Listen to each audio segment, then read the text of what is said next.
Hi guys, so this is a video on being an empath. I just want to cover a few things in this video, so I kind of want to take you through what being an empath is, my own personal experiences of leading up to the point of realizing that I was an empath. This video can help anybody that's an empath and has no idea that they are and they feel really alone and confused. I really hope this video helps you. And for anybody else that isn't an empath but maybe is dating or married to or has a friend or a child that is an empath, then maybe this video will give you a little bit of clarity and you may be able to help them in the best possible way.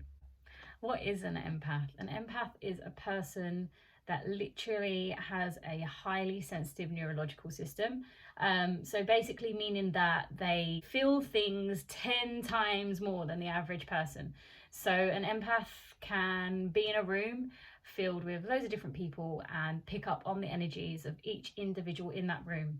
Empaths also have tendencies, if they're not aware and don't practice self-care, they'll take on the thoughts and feelings and emotions of other people. If you are an empath, you might experience throughout your life having really, really big highs and really big lows, which obviously is also associated with mental health in terms of bipolar. So there have been phases in my life where even my mum has considered and I considered maybe I had bipolar, because I would go through like these extreme highs of feeling really, really good, and then I'd obviously meet with somebody or have an experience and then I'd feel extremely, extremely low. When you're out and you're in very, very busy places, it's very overwhelming.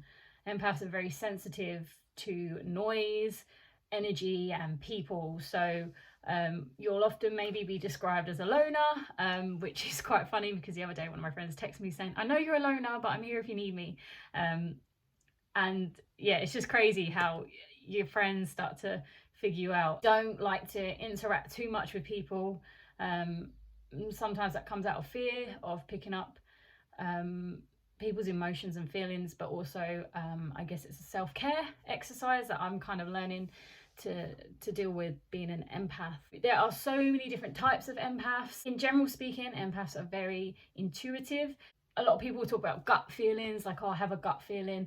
Like, most empaths will have intuition and it will be very, very, very high, and 9 times out of 10 it will be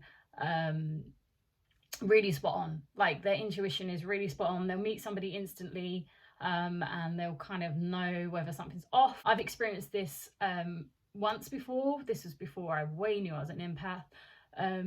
I was with my mum and we were shopping in the supermarket, and I was walking down an aisle and I walked past a man and it literally felt like I'd been stabbed. Like, I can't explain the feeling. Even my mum stopped and she was like, are you okay?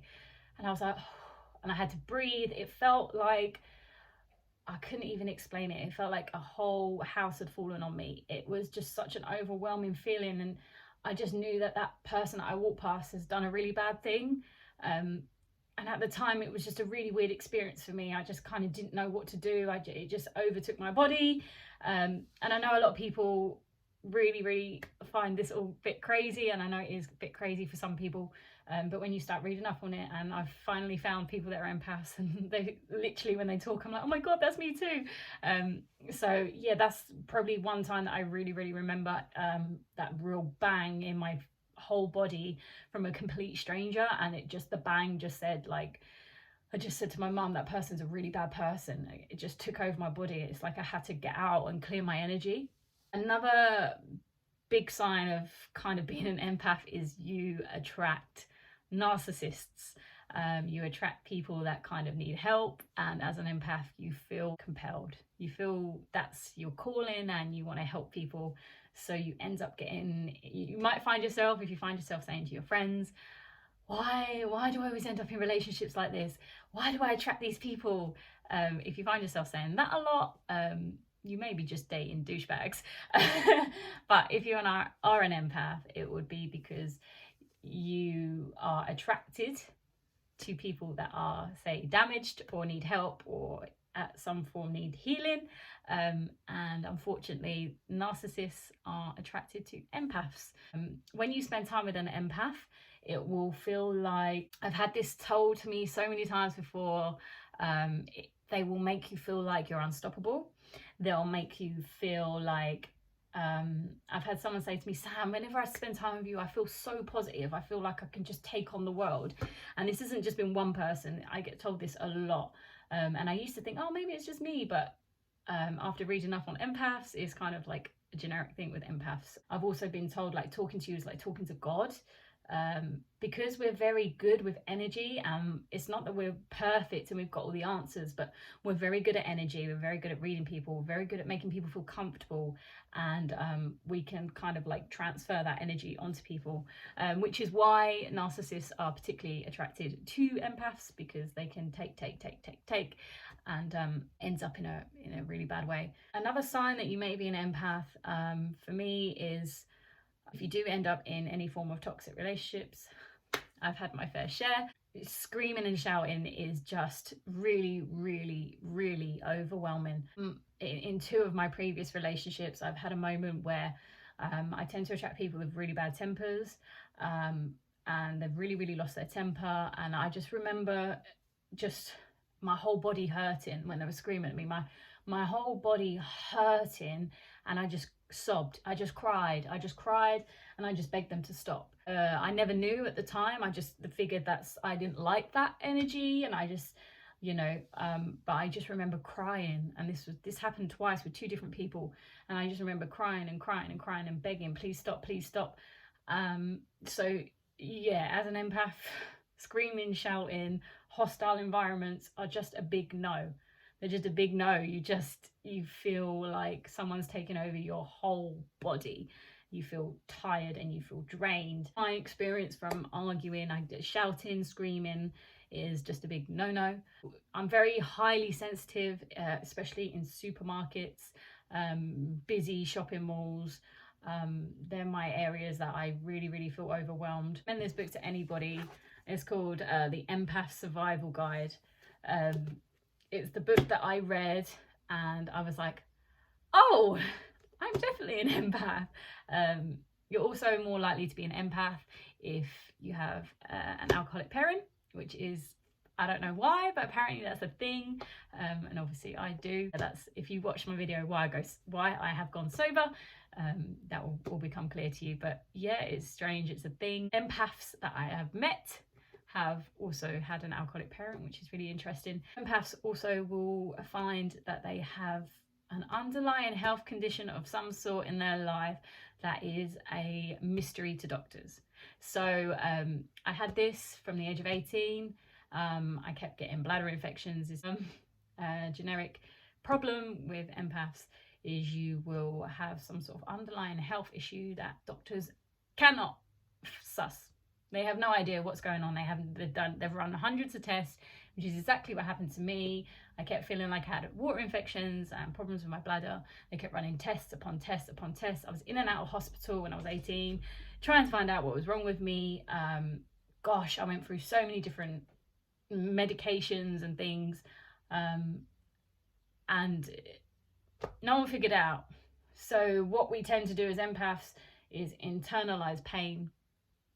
We can also feel pain. Some empaths can feel physical pain of somebody that they're connecting with or connected to and love.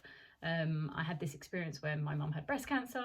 I would experience pain in my boob, the boob that she had breast cancer in. I remember saying it to her at the time and she was like, really? But now I know I'm an empath. It all added up and I'm kind of like, oh, I kind of get it now. Another big sign you might be an empath is you will connect massively to animals. So if you feel like when you spend time with animals you feel understood, if you spend time in nature in general, if you love nature, if you love being outside and quiet and peaceful, like a number one healing source for empaths. For me, being in nature is like number one. It's just amazing. That's what an empath is, and I hope I have explained it as much and as well as I can from my experience. If you are an empath, that you should get this book, because there are so many things in there that you can learn to take care of yourself. A big thing is learning the power of no. I've only recently learned it. Learning the power of no. Always take time to yourself. Self-care is number one.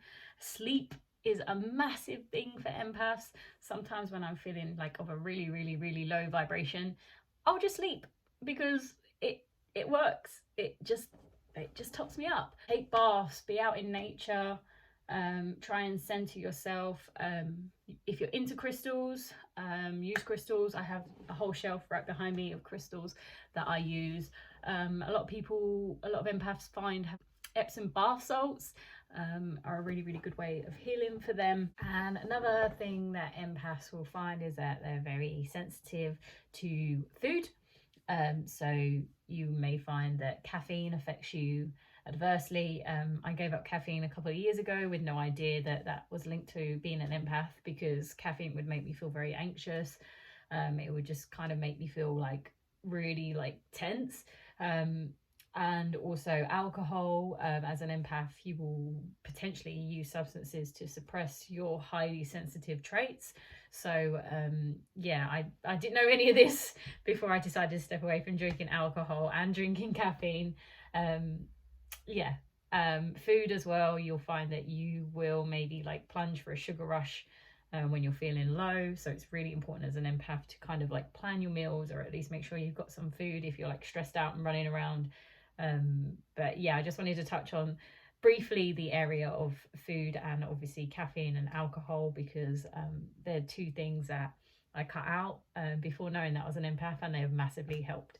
And just a final note that I want to end on is, I think it's key with anyone that is an empath, is recognizing that your sensitivities are not a weakness, and you should never suppress your sensitivities. I love the fact that I love so freely. I love the fact that I can fall in love very easily, and I love the fact that my heart is very, very open. Some empaths talk quite openly about suppressing themselves. And looking back now, there have been moments where I have potentially done this, where you basically have memory blocks. So you'll look back on something and you can't remember it. Like you can't remember anything about it, no detail.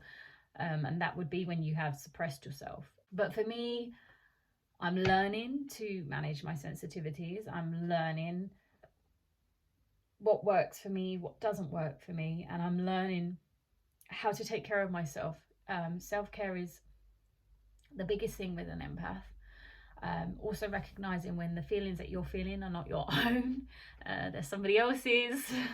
Yo, there's somebody else's, stop feeling it. But there's so many self-care tips out there. I hope I answered as many questions as I possibly could, and I hope that this video might help somebody that has now just discovered that they're an empath.